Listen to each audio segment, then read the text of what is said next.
accounting legend. ഇന്ന് നമ്മൾ discuss ചെയ്യാൻ പോകുന്നത് സെക്കൻഡ് ചാപ്റ്റർ ബിസിനസ് സ്റ്റഡീസുമായി ബന്ധപ്പെട്ട സെക്കൻഡ് ചാപ്റ്ററിലെ 14 പ്രിൻസിപ്പിൾസ്, ദാറ്റ് ഈസ് ഹെൻറി ഫയോളിന്റെ 14 പ്രിൻസിപ്പിൾസിനെ കുറിച്ചാണ് ഡിസ്കസ് ചെയ്യാൻ പോകുന്നത്. അതിനു മുന്നേ ആരാണ് ഈ ഹെൻറി ഫയോൾ എന്നൊരു ഐഡിയ നമുക്ക്, അതായത് who is A Henry Fayol എന്നൊരു നമുക്കൊരു ഇൻട്രൊഡക്ഷൻ ആവശ്യമുണ്ട്. സോ ഇവിടെ ഞാൻ പറയാൻ പോകുന്നത് ആ ഇൻട്രൊഡക്ഷൻ തന്നെയാണ്. Henry Fayol, the principles of management, that is നമ്മുടെ general principles of management introduce ചെയ്ത വ്യക്തിയാണ് ഈ ഹെൻറി ഫയോൾ എന്ന് പറയുന്നത്.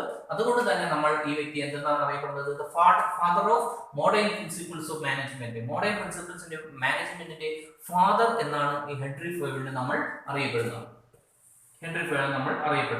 The second one, who is Henri Fayol? He is a coal mine engineer. ഈ വ്യക്തി ആദ്യമായി ഈ വ്യക്തിയുടെ പ്രൊഫഷൻ സ്റ്റാർട്ട് ചെയ്തത് ഒരു കോൾ മൈൻ എഞ്ചിനീയർ ആയിട്ടാണ്. ഈ വ്യക്തിയുടെ പ്രൊഫഷണൽ ലൈഫ് സ്റ്റാർട്ട് ചെയ്തത് അവിടെ വർക്ക് ചെയ്യുന്ന സമയത്ത് ആ വ്യക്തിയുടെ ഒബ്സർവേഷനിലൂടെ ഇൻട്രൊഡ്യൂസ് ചെയ്ത പ്രിൻസിപ്പിൾസിനെ കുറിച്ചാണ് നമ്മൾ ഇവിടെ ഡിസ്കസ് ചെയ്യാൻ പോകുന്നത്. ഇറ്റ്സ് യൂണിവേഴ്സലി അക്സെപ്റ്റഡ് പ്രിൻസിപ്പിൾസ് ആയതുകൊണ്ട് തന്നെയാണ് നമ്മൾ ഇവിടെ ഡിസ്കസ് ചെയ്യുന്നത്. ഇൻഡസ്ട്രിയൽ ആൻഡ് ജനറൽ അഡ്മിനിസ്ട്രേഷൻ, ഈ വ്യക്തിയുടെ ഫേമസ് ആയിട്ടുള്ള ഒരു ഡോക്യുമെന്റ് ആണ്, അല്ലെങ്കിൽ ഒരു ബുക്സ് ആണ് ഇൻഡസ്ട്രിയൽ ആൻഡ് ജനറൽ അഡ്മിനിസ്ട്രേഷൻ എന്ന് പറയുന്ന ബുക്സ്. ഈ ബുക്സിലാണ് 14 പ്രിൻസിപ്പിൾസിന്റെ ഇമ്പോർട്ടൻസും അതിന്റെ സിഗ്നിഫിക്കൻസ് ഒക്കെ നമുക്ക് ഡിസ്കസ് ചെയ്ത് തന്നിരിക്കുന്നത്. ഹെൻറി ഫയോളിന്റെ അഭിപ്രായ പ്രകാരം ഒരു ഓർഗനൈസേഷൻ, ഒരു മാനേജ്മെന്റിന്റെ ഫങ്ഷൻസ് എന്ന് പറയുന്നത് planning, organising, directing and controlling. ഈ പ്ലാൻ ചെയ്യുന്നതും അതുപോലെ തന്നെ ഓർഗനൈസ് ചെയ്യുന്നതും ഡയറക്റ്റ് ചെയ്യുന്നതും കൺട്രോൾ ചെയ്യുന്നത് കുറച്ച് റൂൾസും റെഗുലേഷൻസും ഫോളോ ചെയ്തുകൊണ്ട് മാത്രമേ പറ്റൂ. ഈ റൂൾസും റെഗുലേഷൻസിനെയാണ് നമ്മൾ ടെക്നിക്കലി അറിയപ്പെടുന്നത് 14 പ്രിൻസിപ്പിൾസ് ഓഫ് മാനേജ്മെന്റ് എന്നറിയപ്പെടുന്നത്. ദാറ്റ് ഈസ് ആ വ്യക്തിയുടെ 14 പ്രിൻസിപ്പിൾസ് ഓഫ് മാനേജ്മെന്റ് എന്താണെന്ന് മനസ്സിലാക്കി കഴിഞ്ഞാൽ ഒരു ഓർഗനൈസേഷനെ സ്മൂത്ത് ആയിട്ട് നല്ല രീതിയിൽ നയിച്ചു കൊണ്ടുപോകാൻ പറ്റുമെന്നാണ് ഹെൻറി ഫയോളിന്റെ അഭിപ്രായം. ഏതെല്ലാമാണ് ഈ 14 പ്രിൻസിപ്പിൾസ് എന്ന് നമുക്ക് വൺ ബൈ വൺ ആയിട്ട് സ്റ്റഡി ചെയ്യാം. The 14 principles of management. ഏതെല്ലാമാണ് 14 principles of management? നമുക്ക് ഓരോന്നോരോന്ന് സ്റ്റഡി ചെയ്യാം. ആദ്യത്തെ 14 principles of management ഫസ്റ്റ് പറയുന്നത് എന്താണ്? Division of work. എന്താണ് ഡിവിഷൻ ഓഫ് വർക്ക്? ഹെൻറി ഫയോളിന്റെ അഭിപ്രായത്തിൽ ഓരോ ബിസിനസ് ഓർഗനൈസേഷനിൽ ഓരോ വർക്കുകളെയും എന്ത് ചെയ്യണം? ഡിവൈഡ് ചെയ്യണം. എന്താണ് നോക്കാം? Work is divided into small task or job. അതായത് ഒരു ഓർഗനൈസേഷന്റെ ഒറ്റ വർക്കിനെ ചെറിയ അല്ലെങ്കിൽ സ്മാൾ ടാസ്കുകൾ അല്ലെങ്കിൽ ജോബായിട്ട് ഡിവൈഡ് ചെയ്യണമെന്നാണ് പറയുന്നത്. ഈ ഡിവൈഡ് ചെയ്യുന്നതിലൂടെ ആ വർക്കിലുള്ള സ്പെഷ്യലൈസേഷൻ ഇൻക്രീസ് ചെയ്യുന്നു. അതിൽ മുഖാന്തരം ബിസിനസിന്റെ റിസൾട്ട് നല്ല രീതിയിൽ എത്തുമെന്നാണ് ഹെൻറി ഫയോളിന്റെ സജഷൻ. അത് ഒന്നാമത്തെ പ്രിൻസിപ്പിൾ ആണ്, work should be divided, that is division of work. Then number 2 എന്താ പറയുന്നത്? Authority and responsibility. നമ്പർ 2 എന്താ ഇവിടെ ഉദ്ദേശിക്കുന്നത്? Authority and responsibility. നോക്കാം. Authority is the right to give order to the subordinates. Authority എന്ന് പറയുന്നത് ഓർഡർ കൊടുക്കാൻ, അതായത് സബോർഡിനേറ്റിന് ഓർഡർ കൊടുക്കാൻ ഉപയോഗിക്കുന്ന ആ ഒരു പർട്ടിക്കുലർ റെസ്പോൺസിബിലിറ്റിയാണ് നമ്മൾ ടെക്നിക്കലി അതോറിറ്റി എന്നറിയപ്പെടുന്നത്. Then what do you mean by responsibility? Responsibility is the duty in which the subordinates are expected to perform it. That is, നമ്മൾ ടോപ്പ് ലെവൽ സുപ്പീരിയർ കൊടുത്ത ഡ്യൂട്ടി പെർഫോം ചെയ്യുമെന്നുള്ളത് ഒരു കമ്മിറ്റ്മെന്റിനെയാണ് നമ്മൾ റെസ്പോൺസിബിലിറ്റി എന്ന് അറിയപ്പെടുന്നത്. ഇതിനെയാണ് നമ്മൾ അതോറിറ്റി ആൻഡ് റെസ്പോൺസിബിലിറ്റി പ്രിൻസിപ്പിൾസ് എന്ന് ഹെൻറി ഫയോൾ ഡിസ്കസ് ചെയ്യുന്നത്. മൂന്നാമത്തത് എന്താ പറയുന്നത്? Discipline. It's a very important ആണ് discipline. Discipline means getting obedience to the rules and regulations of the firm. That is ഒരു കോമൺ ഒരു ഓർഗനൈസേഷനുമായി ബന്ധപ്പെട്ട് ഒരു ഓർഗനൈസേഷനിൽ അതുമായി ബന്ധപ്പെട്ട് അവിടെ കുറച്ച് റൂൾസും റെഗുലേഷൻസും ഉണ്ട്. ഈ റൂൾസും റെഗുലേഷൻസും അവിടുത്തെ മാനേജ്മെന്റ് ആയാലും അതുപോലെ തന്നെ വർക്കറായാലും മസ്റ്റ് ആയിട്ട് ഫോളോ ചെയ്യണം. That is discipline.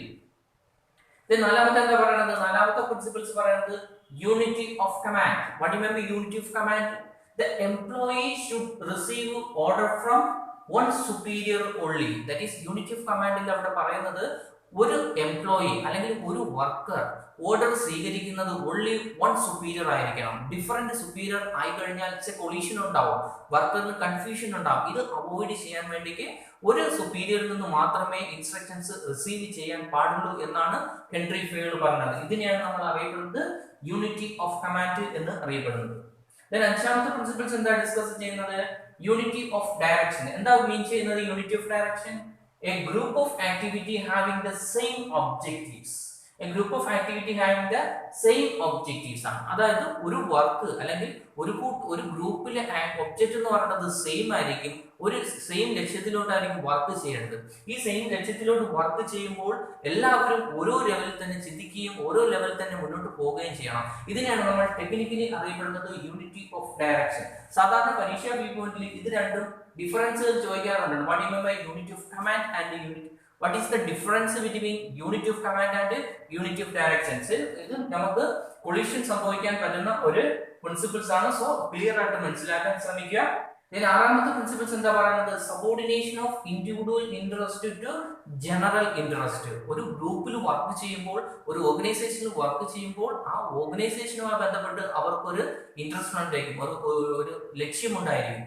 ഇതേപോലെ തന്നെ അവിടുത്തെ മാനേജറായാലും എംപ്ലോയീസ് ആയാലും അവർക്കും അവരുടേതായ കുറെ ലക്ഷ്യങ്ങളുണ്ടാവും. ഒരു സ്ഥാപനത്തിൽ വർക്ക് ചെയ്യുമ്പോൾ അവർക്കും അവരുടേതായ കുറച്ച് ലക്ഷ്യങ്ങളുണ്ടാവും. ഈ ലക്ഷ്യവും നമ്മുടെ ഓർഗനൈസേഷൻ ലക്ഷ്യവും ഒരിക്കലും കൊളീഷൻ ആവരുത്. നമ്മളുടെ ലക്ഷ്യത്തിനെ കൺവേർട്ട് ചെയ്തുകൊണ്ട് ഓർഗനൈസേഷന്റെ ലക്ഷ്യത്തിലോട്ട് എത്തിപ്പെടുക. ഇതാണ് ഇവിടെ ഉദ്ദേശിക്കുന്നത് subordination of individual interest to general interest കൊണ്ട് ഹെൻറി ഫയോൾ ഉദ്ദേശിക്കുന്നത്. എന്താണ് ഇവിടെ പറയുന്നത്? Harmony of personal interest and common interest. അതായത് പേഴ്സണൽ ഇൻട്രസ്റ്റും കോമൺ ഇൻട്രസ്റ്റും നമ്മളൊരു ഹാർമണി ഉണ്ടായിരിക്കണം, ഒരു ഒരുമ ഉണ്ടായിരിക്കണം എന്നാണ് ഹെൻറി ഫയോൾ ഇവിടെ ഡിസ്കസ് ചെയ്യുന്നത്. ഏഴാമത്തെ പ്രിൻസിപ്പിൾസ് എന്താ പറയുന്നത്? Remuneration of employees, that is remuneration consideration, very important one. എന്താണ് ഉദ്ദേശിക്കുന്നത്? Remuneration should be just and equitable. Remuneration should be just equitable ആയിരിക്കണം. എന്താണ് ഇക്വിറ്റബിൾ മീൻസ്? ഈക്വൽ ആയിട്ടാണ് ഒരു എംപ്ലോയി അല്ലെങ്കിൽ ഒരു ഡിപ്പാർട്ട്മെന്റിൽ വർക്ക് ചെയ്യുന്ന സെയിം എംപ്ലോയീസിന് സെയിം ലെവൽ മാത്രമേ റെമ്യൂണറേഷൻ കൊടുക്കാൻ പാടുള്ളൂ, അല്ലാതെ അവരെ വേർതിരിച്ച് കാണുള്ളൂ എന്നാണ് ഹെൻറി ഫയോൾ ഇവിടെ പറയുന്നത്. ഇതിനെയാണ് നമ്മൾ ടെക്നിക്കലി അറിയപ്പെടുന്നത് റെമ്യൂണറേഷൻ ഓഫ് എംപ്ലോയീസ് എന്നറിയപ്പെടുന്നത്. ദാറ്റ് ഈസ് ഫെയർ റെമ്യൂണറേഷൻ ആയിരിക്കണം. എട്ടാമത്തെ പ്രിൻസിപ്പിൾസ് എന്താ പറയുന്നത്? Centralisation and decentralisation. എട്ടാമത്തെ പ്രിൻസിപ്പിൾസ് പറയുന്നത് സെൻട്രലൈസേഷൻ ആൻഡ് ഡീസെൻട്രലൈസേഷൻ. എന്താ centralisation and decentralisation? The decision making authority at the top level and the lower level. That is top ലെവലിലുള്ള decision ആണെങ്കിൽ it's A centralised decision making എന്ന് പറയും.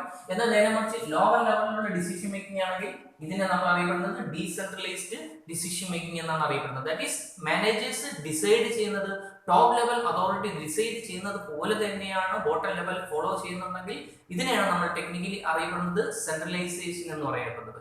എന്നാൽ നേരെ മറിച്ച് ടോപ്പ് ലെവലിലുള്ള മാനേജേഴ്സ് ബോട്ടം ലെവലിലുള്ള സബോർഡിനേറ്റ് ഇൻസ്ട്രക്ഷൻ കൊടുത്തിട്ട് നിങ്ങളുടെ രീതിയിൽ നിങ്ങൾ ചെയ്തുകൊള്ളുക എന്ന് മുൻകൂട്ടി പറഞ്ഞു കൊടുത്തു കഴിഞ്ഞാൽ അപ്പൊ ബോട്ടം ലെവലിലുള്ള അല്ലെങ്കിൽ സബോർഡിനേറ്റ് ആയിരിക്കും അവിടുത്തെ ഡിസിഷൻ മേക്കർ ആയി വരുന്നത്. സോ ഇത്തരം ടൈപ്പ് ഓഫ് ഡിസിഷൻ മേക്കിംഗ് ആണ് നമ്മൾ ഡീസെൻട്രലൈസ്ഡ് ഓർഗനൈസേഷൻ എന്ന് അറിയപ്പെടുന്നത്.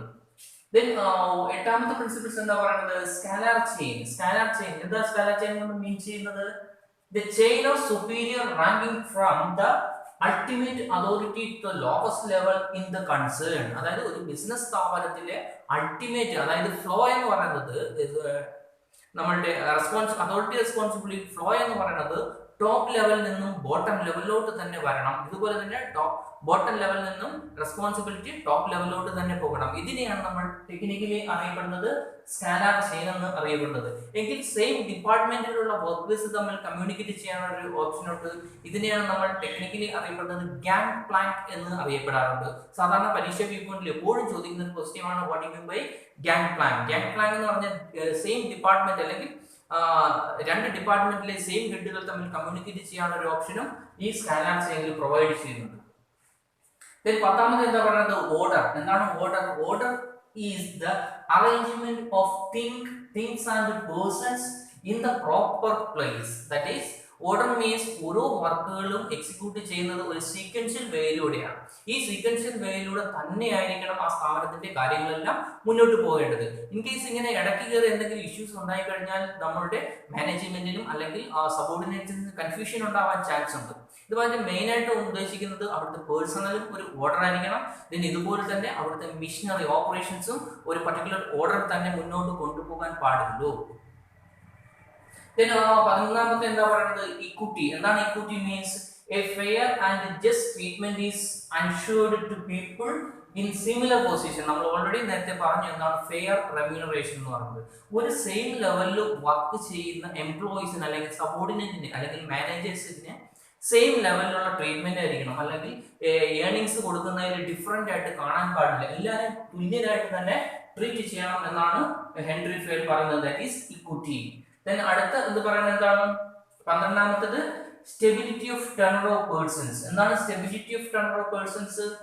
A worker should not be moved from one job to another frequently. That is, ഒരു വർക്കറെ നമ്മൾ ഒരു പ്ലേസിൽ അപ്പോയിന്റ് ചെയ്ത് കഴിഞ്ഞാൽ ആ വർക്ക് കംപ്ലീറ്റ് ചെയ്ത് കുറച്ച് നാൾ നല്ല രീതിയിൽ മുന്നോട്ട് പോകാനുള്ള ഒരു ഫെസിലിറ്റി പ്രൊവൈഡ് ചെയ്ത് കൊടുക്കണം. അല്ലെങ്കിൽ ഒരു സ്ഥലത്തുള്ള വർക്ക് കംപ്ലീറ്റ് ചെയ്യുന്നതിന് മുമ്പേ ആ വ്യക്തി അവിടെ നിന്ന് ഷിഫ്റ്റ് ചെയ്ത് അടുത്ത ഒരു സ്ഥലത്തോട്ട് പാസ് ചെയ്ത് കഴിഞ്ഞാൽ അത് ഡിവിഷൻ ഓഫ് ലേബറിന് എഗൻസ്റ്റ് ആയിട്ടാണ് വരുന്നത്. സ്പെഷ്യലൈസേഷൻ അവിടെ ഉണ്ടാകില്ല. നമ്മൾ സാധാരണ കേൾക്കുന്നതാണ് ഒരു പോലീസ് സ്റ്റേഷനുമായി ബന്ധപ്പെട്ട് ഒരു ജോബ് അവിടെ ഏൽപ്പിച്ച് അവിടെ ഒന്ന് റെഡിയാ വരുമ്പോൾ ആ സ്ഥാപനത്തിലുള്ള മെയിൻ ഉദ്യോഗസ്ഥന് വേറൊരു സ്ഥലത്തോട്ട് ട്രാൻസ്ഫർ ചെയ്യുന്നു. ഇങ്ങനെ ഫ്രീക്വന്റ് ആയിട്ട് ട്രാൻസ്ഫർ ചെയ്യാൻ പാടില്ല എന്നാണ് സ്റ്റെബിലിറ്റി ഓഫ് ടെനർ ഓഫ് പേഴ്സണെ കൊണ്ട് ഉദ്ദേശിക്കുന്നത്.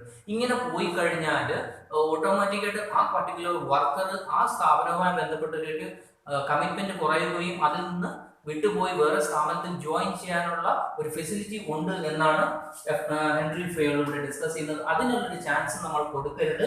ഇതിനെയാണ് നമ്മൾ ടെക്നിക്കലി അറിയപ്പെടുന്നത് stability of tenure of personal എന്ന് അറിയപ്പെടുന്നത്. 13ാമത്തെ എന്താ പറയുന്നത്? ഇനിഷ്യേറ്റീവ്. എന്താണ് initiative? The subordinate should be given an opportunity to take initiative in making executing the plans.